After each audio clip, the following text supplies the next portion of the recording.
成化最出名的一个品相之一啦，哈，大家耳熟能详，其中一个叫天字冠，对吧？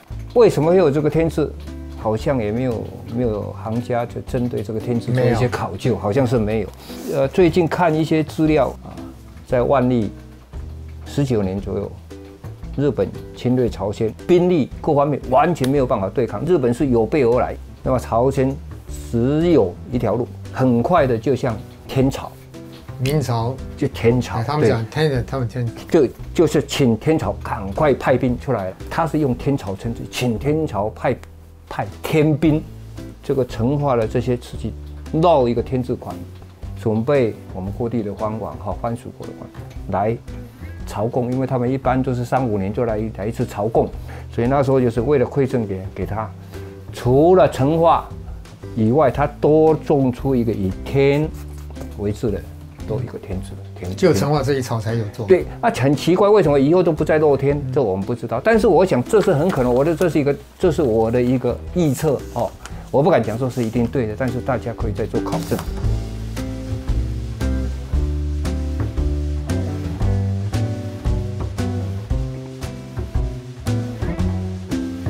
那天字冠哦，这两个就是尺寸哦不一样哈。其实天字冠的尺寸。我看到过的有3种，这算小的、中的，还有更大的哈。这个最常见的图案海马哈。那这一件是属于那种粉红胎啊。你看这个红啊，就是粉红胎。红红啊。那为什么烧出这种胎呢？它就因为说当时烧的时候哈，胎的成分哈，它应该是这个氧化铝不够哈，所以它能够裂，所以它没办法。它是半还原的状态去烧它，所以一点点铁分子在里面变成这种肉红色的，我们叫肉红胎了哈。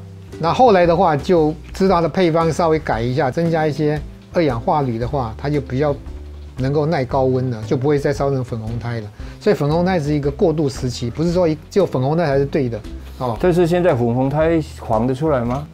不要说现在啦，在明末的时候，秦3代就没有。不是在明末的时候啊，嘉靖、万历仿的最多这2个朝代，仿粉红胎，尤其鸡缸杯仿的最多，仿得出来就粉红胎，刚比较红一点啊。但是怎么去辨别呢？看青花，因为那时候青花是用平等青，或者是用有点苏麻泥青。是。但是在嘉靖后面的话，他们都用狮子青跟那回青在用，所以青花就不一样了。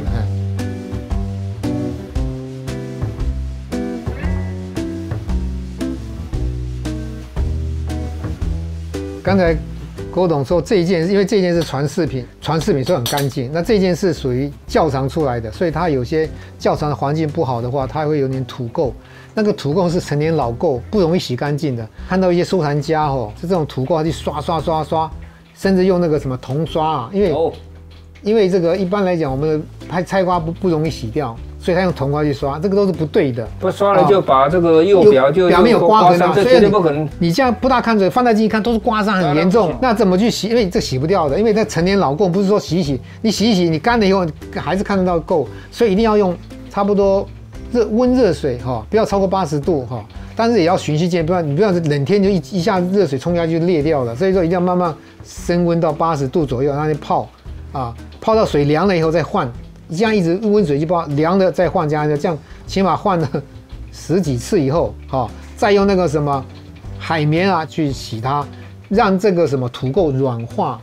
但是千万不要用科技海绵去擦，科技海绵把它表面的那种皮壳就擦掉了，就变成新的，就不是没有老化的现象。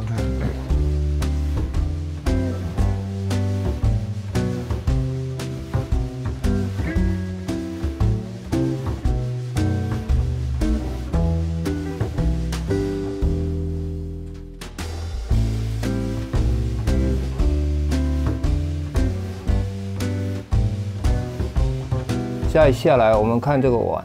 今天拿3个成化的青花碗来看这个就是传世的应该刚才跟我讲没有使用过的，这个也是传世的，但有使用过。这一件是窖藏的，所以它们3个呈现的皮壳都不一样。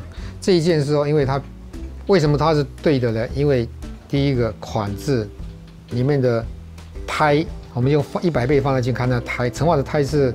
跟任何朝代的胎都不一样的，所以很容易辨别。釉水也是一样，它釉水非常的细这个釉水来讲说，已经超过这个雍正的珐琅彩的釉水了哈。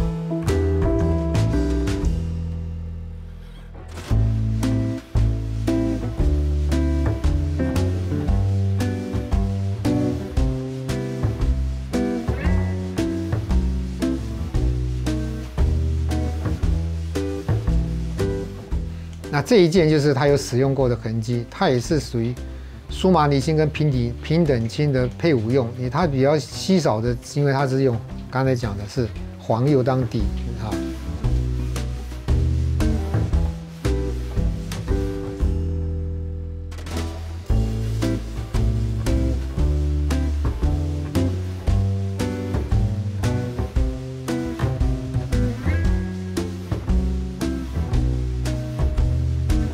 那这一件就是比较，刚才跟我说容易看，因为它有土垢，它因为较长的东西，哎，它的胎足是平修的哦，平修的，然后再稍微倒一点点圆角哦，很细，而且放在一起看得出来。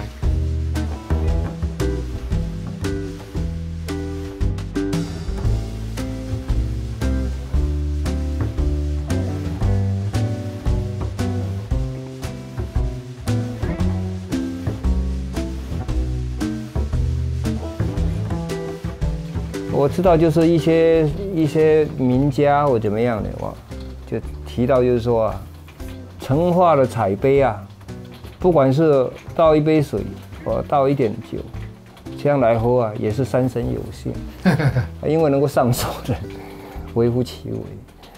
所以今天我们把这个呈现给大家来看。那今天特别把这两个山丘杯来比较一下哈。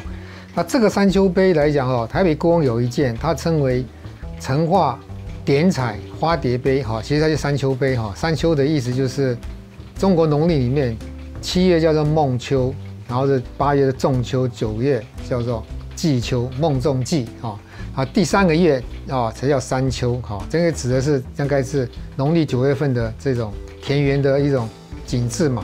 两个图案是一样的刚才我们可以再比较一下，图案是一样的，只是这是点彩因为成化的斗彩里面点彩、复彩、染彩3种那这个是特别用点彩去画出来的蝴蝶，那这个一般就是所谓的平涂法还有复彩这两个可以说比较一下，就是我们一般常见的就是山丘杯了这个杯最难得还是这个稍微这个修边的，还是有点撇口。它是长口，但稍微到顶的还有点撇，长口微撇就这意思